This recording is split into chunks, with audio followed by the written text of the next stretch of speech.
प्रश्न नंबर आपका 227, मूर्ति पूजा का आरंभ माना जाता है तो उत्तर वैदिक काल से, पूर्वार्ध से, मौर्य काल से, कुषाण काल से। तो मूर्ति पूजा का आरंभ कब से माना जाता है? वो माना जाता है आपका प्रीआर्य यानी कि पूर्वार्ध, ठीक है, आर्यों से पहले। तो आर्यों से पहले कौन सभ्यता थी? तो वो थी आपकी सिंधु घाटी सभ्यता, ठीक है जी। अगला प्रश्न है 228, भारतीय टेराकोटा प्रसिद्ध है जन सामान्य की भारतीय संस्कृति एवं जीवन के बारे में महत्वपूर्ण सामग्री प्रदान करने के लिए। Number A. नंबर बी है भारतीय वास्तुकला की देन के लिए। नंबर सी अपनी आध्यात्मिक महत्ता के लिए। नंबर डी उक्त में कोई नहीं। तो भारतीय टेराकोटा प्रसिद्ध है वो है आपकी नंबर 1, जन सामान्य की भारतीय संस्कृति एवं जीवन के बारे में महत्वपूर्ण सामग्री प्रदान करने के लिए, ठीक है, तो आपका 1। अगला प्रश्न है आपका 229, निम्नलिखित हड़प्पीय फसलों में से किनका पश्चिमी एशिया से प्रसार माना जाता है? तो नंबर 1 गेहूँ, नंबर 2 चावल, नंबर 3 कपास, नंबर 4 यव। यव को ही जौ बोला जाता है, ठीक है, जौ। तो प्रश्न आंसर है ए 2 एवं 3, बी है 1 एवं 4, सी है 1, 3 एवं 4 और डी है 1, 2 और 4। तो आपका आंसर है इसमें 1 और 4। तो निम्नलिखित हड़प्पी फसलों में से किनका पश्चिमी एशिया से प्रसार माना जाता है? तो माना जाता है आपका गेहूँ और जौ, ठीक है, यव। अगला प्रश्न है आपका 230, निम्नलिखित कथन के रिक्त शब्द को इंगित कीजिए। हड़प्पा, मोहनजोदड़ो, कालीबंगा में दुर्गनगर किस दिशा में स्थित हैं? तो पश्चिम में, पूरब में, उत्तर में, दक्षिण में। तो हड़प्पा, मोहनजोदड़ो तथा कालीबंगा में दुर्ग आपके पश्चिम में स्थित हैं। अगला प्रश्न है 231, हड़प्पा स्थलों में व्यापक रूप से अनाज का पाया जाना यह इंगित करता है कि। नंबर ए, हड़प्पा वासी अपने खेतों में बीजों की छिटका बुआई करते थे। अगला ऑप्शन बी, हड़प्पा वासी अपने खेतों में हल चलाते थे। सी, हड़प्पा स्थलों में कृषि का व्यापक प्रचलन था। डी, हड़प्पा काल में खाद्यान्न जैसी थोक मदों में व्यापार सुव्यवस्थित था। तो आप प्रश्न एक बार और देखिए, क्या है?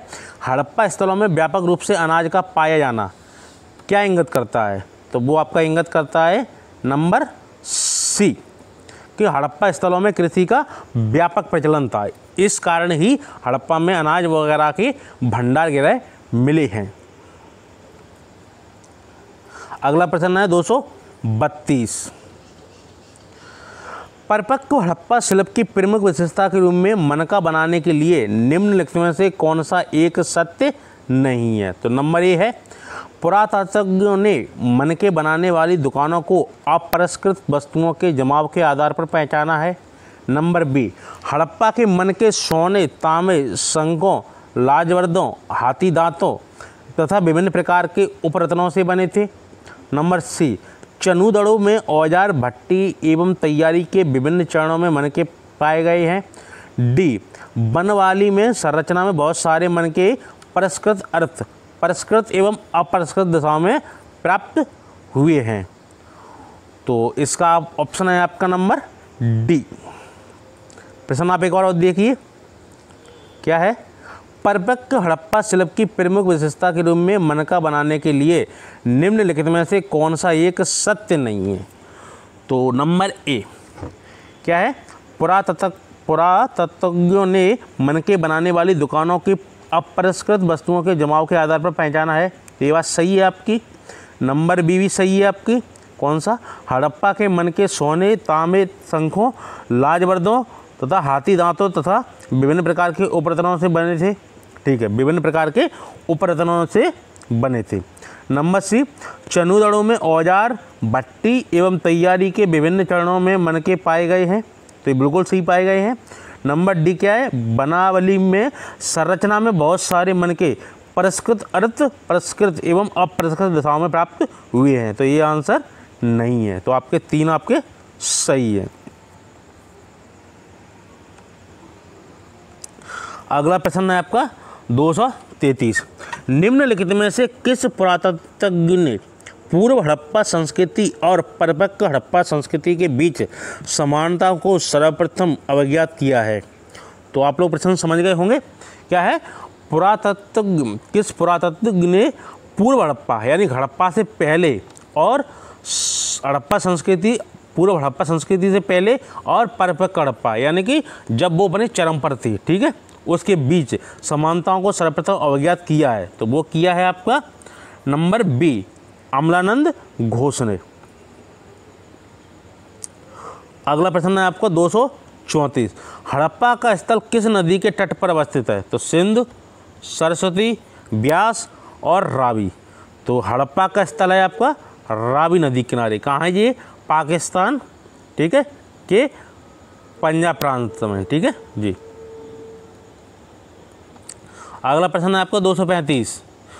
ऋग्वैदिक, आर्य और हड़प्पा संस्कृति के लोग एक ही थे, इस सिद्धांत का प्रतिपादक कौन है?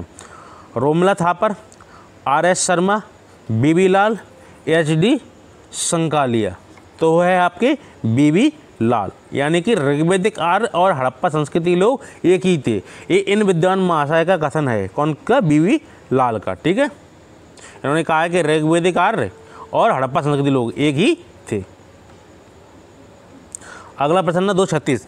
भारत में हड़प्पा का वृहद स्थल है धौलावीरा, राखीगढ़ी, ठीक है। नंबर सी है आपका कालीबंगा,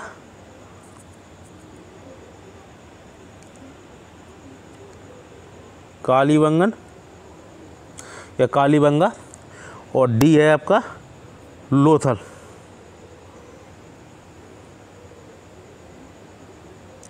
तो भारत में हड़प्पा का वृहद स्थल है वो है आपका राखीगढ़ी, ठीक है, बी। अगला प्रश्न है 237। निम्न में से किस हड़प्पा कालीन स्थल से हल्का टेराकोटा प्राप्त हुआ है? तो कहाँ से प्राप्त हुआ है? बनावली से, धौलावीरा से, हैं कालीबंगा से या लोथल से, या ई उपरोक्त में से कोई नहीं।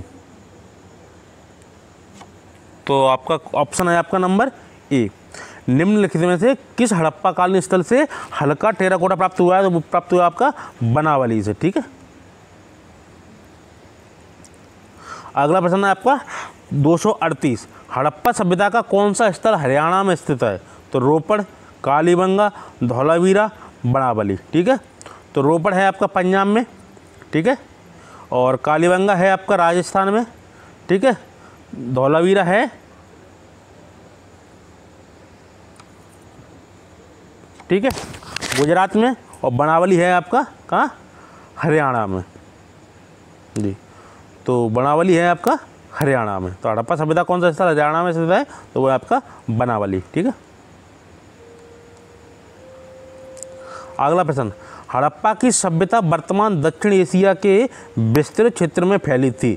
जिन भौगोलिक स्थानों में यह सभ्यता फैली थी उनमें कौन कौन से स्थान शामिल हैं? तो नंबर ए पंजाब, सिंध, उत्तर पश्चिमी सीमांत और कश्मीर। नंबर बी कश्मीर, पंजाब, सिंध और उत्तर पूर्वी सीमांत। नंबर सी पंजाब, सिंध और उत्तर पश्चिमी सीमांत का एक भाग। नंबर डी पंजाब, सिंध, उत्तर पश्चिमी सीमांत का एक भाग, और काठियावाड़ और गंगा यमुना दोआब का एक भाग। ये आपका डी। तो प्रश्न आप एक बार और देखिए, क्या है? हड़प्पा की सभ्यता वर्तमान दक्षिण एशिया के विस्तृत क्षेत्र में फैली थी। जिन भौगोलिक स्थानों में यह सभ्यता फैली थी उनमें कौन कौन से स्थान शामिल हैं? तो वो हैं आपके पंजाब हैं, सिंध है, उत्तर पश्चिमी सीमांत का एक भाग है, और काठियावाड़ और गंगा यमुना दोआब का एक भाग है। तो आपका ऑप्शन होगा डी। अगला प्रश्न है 240। निम्नलिखित वाक्य हड़प्पा सभ्यता के एक स्थल को वर्णित करते हैं। यह बस्ती दो अनुभागों में बटी है, एक अपेक्षाकृत छोटा किंतु उच्चतर और दूसरा काफ़ी बड़ा किंतु निम्नतर। पुरातत्वविद इन्हें क्रमशः नगर, दुर्ग और निचले नगर के रूप में अभिहित करते हैं। तो दोनों ही प्राचीर युक्त थे। इनके भवन चबूतरों पर बने थे जो आधार के रूप में काम आते हैं। यह निम्नलिखित में से किस स्थल को निर्दिष्ट करता है? तो मोहनजोदड़ो, हड़प्पा, लोथल, कालीबंगा। तो ये है आपका ऑप्शन नंबर बी, हड़प्पा। ठीक है, आपको एक और प्रश्न पढ़ के और सुनाते हैं। निम्नलिखित वाक्य हड़प्पा सभ्यता के एक स्थल को वर्णित करते हैं। इनमें से मतलब एक 4 ऑप्शनों में से एक वो कौन सा स्थल है जो कि ये चीज़ वहाँ पे मिलती है? ठीक है, तो यह बस्ती 2 अनुभागों में बटी है। तो हड़प्पा आपके 2 अनुभागों में बटा है। एक अपेक्षाकृत छोटा किंतु उच्चतर और दूसरा काफ़ी बड़ा है। तो ये हड़प्पा के बारे में सही है।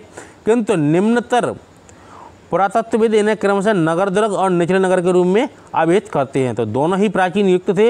इनके भवन चबूतरों पर बने थे जो आधार के रूप में काम आते हैं। तो ये हड़प्पा के बारे में